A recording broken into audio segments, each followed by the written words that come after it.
កាលពីព្រេងនាយនៅក្នុងអាណាចក្រមួយឈ្មោះកចន្ទមរកតគឺមានព្រៃដ៏ធំសម្បើមមួយដែលគេហៅថាព្រៃមរកតព្រៃនោះពោរពេញដោយដើមឈើធំទឹកជ្រោះថ្លាឆ្វង់និងសត្វព្រៃជាច្រើនរស់នៅដោយសុខសាន្ត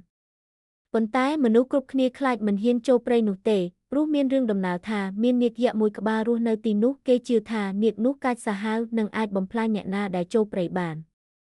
នៅក្នុងព្រះរាជវាំងមានព្រះនាងមួយអង្គព្រះនាមព្រះនាងមាលីនក៏ព្រះនាងមានសម្រស់ស្រស់ស្អាតនិងមានចិត្តមេត្តាចំពោះមនុស្សសត្វនិងធម្មជាតិព្រះនាងចូលចិត្តស្ដាប់រឿងព្រេងពីអ្នកចាស់ហើយតែងឆ្ងល់ថាហេតុអ្វីបានជានាគនោះត្រូវបានគេចាត់ទុកថាអាក្រក់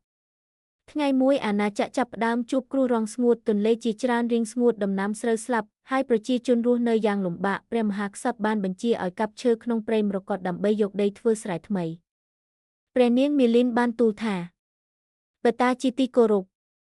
ប្រសិនបើយើងបំផ្លាញព្រៃធម្មជាតិនឹងកាន់តែខឹងសូមអនុញ្ញាតឲ្យខ្ញុំចូលទៅក្នុងព្រៃមរកតដើម្បីស្វែងរកមូលហេតុនៃគ្រោះរាំងស្ងួតនេះ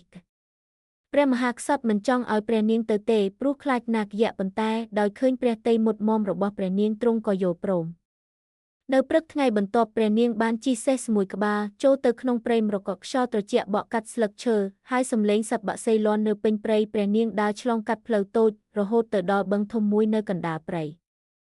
ភ្លាមនោះទឹកក្នុងបឹងចាប់ផ្ដើមរលកខ្លាំងហើយនាគយក្សពណ៌បៃតងមួយក្បាលបានហោះឡើងពីក្នុងទឹកភ្នែករបស់វាភ្លឺដូចត្បូងមរកតនិងស្លាបធំដូចពុកនាគស្រែកសួរថាអ្នកណាហ៊ានចូលមកទីនេះព្រះនាងមាលីនខំទប់ការភ័យខ្លាចហើយតបដោយសុភាព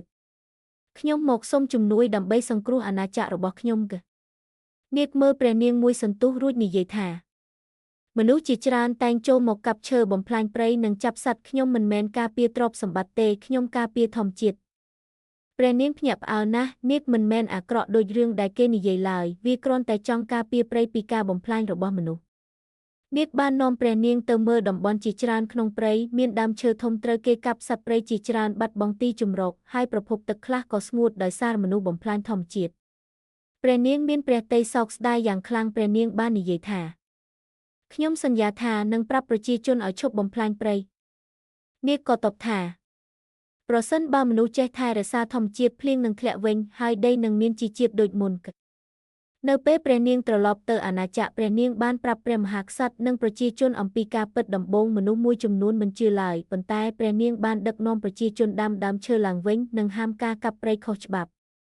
ខែបន្ទាប់មកមេឃដែលស្ងួតយូរមកហើយចាប់ផ្ដើមមានពពកខ្មៅភ្លៀងធ្លាក់ចុះយ៉ាងត្រជាក់ត្រជុំទន្លេហូរពេញវិញហើយដំណាំក៏លូតលាស់ឡើងវិញ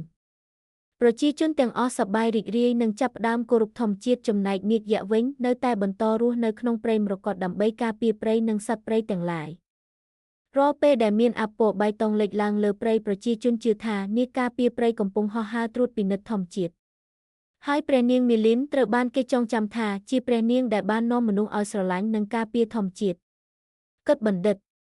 ធម្មជាតិគឺជាជីវិតបើយើងថែរក្សាវានឹងការពារយើងវិញ